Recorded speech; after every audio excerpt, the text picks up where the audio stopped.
குழந்தை போல நடப்பதென்ன சுவாமி மலையிலே, தீ கொழுந்து போல சிவப்பதென்ன திருச்செந்தூரிலே.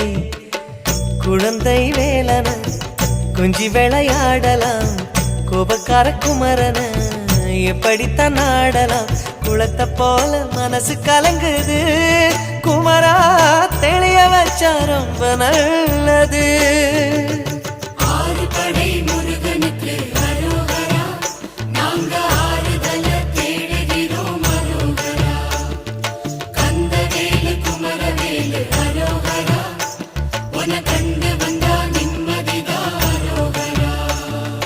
பழனியிலே சந்நியாசி, தணிகையிலே சம்சாரி, ஓம் கணக்கு புரியலையே முருகா, ஓம் கணக்கு புரியலையே முருகா.